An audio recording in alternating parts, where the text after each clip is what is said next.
BMS academy में आपका स्वागत है।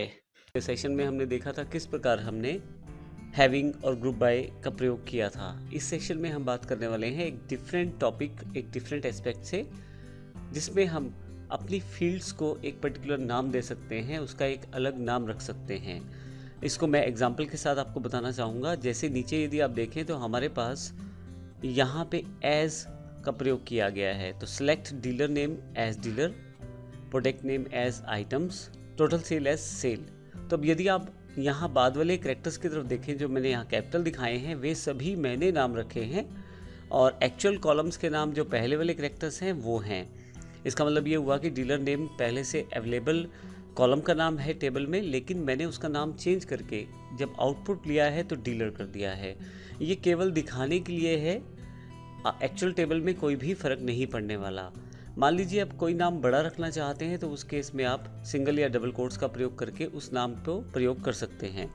अर्थात जहाँ पे आपको स्पेस की आवश्यकता पड़ जाती है वहाँ पे आप सिंगल या डबल कोट्स का प्रयोग करें, ताकि आपको आपकी क्वेरी में कोई दिक्कत ना आए। इस प्रोवाइडिंग नेम और या एलियासेस को कॉन्सेप्ट को समझने के लिए हम प्रैक्टिकल फाइल का प्रयोग करते हैं। तो यहाँ यदि आप देखें तो प्रोवाइडिंग एलियासेस का जो फाइल है मैंने पहले से ओपन किया हुआ है, आपके पास ये एक्सरसाइज फाइल्स के अंतर्गत मिल जाएगा। ये टेबल मैं पहले से ही बना चुका हूँ, सेल टेबल। अगर मैं आपको यहाँ दिखाऊं तो सेल पे यदि मैं क्लिक करूँ तो मेरे पास वो सेल टेबल पहले से अवेलेबल है। अब मुझे केवल क्वेरीज को एग्जीक्यूट करना है जो हमारे पास एलियासेस से या नेम चेंज करने से रिलेटेड है। मैं कॉपी कर लेता हूँ इनको और इसको मिनिमाइज कर लेता हूँ। यहाँ से एसक्यूएल ओपन कर लेता हूँ और यहाँ पे कंट्रोल वी करके पेस्ट कर देता हूँ। अब पहली क्वेरी में मैं नाम चेंज करना चाहता हूँ डीलर नेम वाले कॉलम का। यदि आप ध्यान दें तो यहाँ डीलर नेम का एक कॉलम है, इसका नाम चेंज करके मैं डीलर रखना चाहता हूँ। इसी तरह से दूसरा जो कॉलम नेम है, प्रोडक्ट नेम है, उसको मैं आइटम्स करना चाहता हूँ। अब देखिए यहाँ प्रोडक्ट नेम का जो कॉलम है उसको मैं आइटम का नाम देना चाहता हूँ, तो वो मैंने रख दिया है।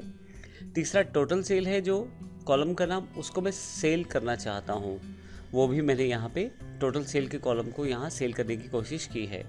इसी तरह से अगर आपके पास स्पेस देना हो आपको नाम के बीच में, यानी कि नाम बड़ा रखना हो, तो ऐसे केस में सिंगल या डबल कोट्स का प्रयोग आप अवश्य करें, जो मैंने यहाँ पे किया है। मैंने दूसरी क्वेरी में डीलर नेम को कॉन्टैक्ट पर्सन और टोटल सेल को कंप्लीट ऑर्डर का नाम दिया है। अगर मैं गो करूँ यहाँ पे तो आप ध्यान देंगे कि यहाँ पे फील्ड का नाम जो है चेंज हो गया है।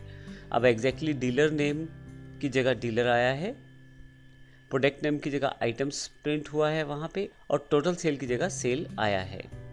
यदि मैं नीचे आ जाऊँ तो आप देखिए, क्योंकि मैंने स्पेस यूज़ किया है तो डीलर नेम की जगह कॉन्टैक्ट पर्सन और टोटल सेल की जगह कंप्लीट ऑर्डर आया है। तो इस तरह से मैं आसानी से एलियासेस का प्रयोग कर सकता हूँ, नाम चेंज कर सकता हूँ दिखाने के लिए, ताकि रीडेबिलिटी बढ़ जाए और यूज़र को ज़्यादा समझ आए कि किस कॉलम में क्या डेटा है।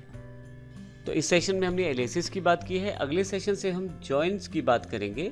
एक इम्पॉर्टेंट कंसेप्ट है माईसीक्वल में जॉइंस, जिसमें आप एक से अधिक टेबल से डेटा दिखा सकते हैं जोड़कर।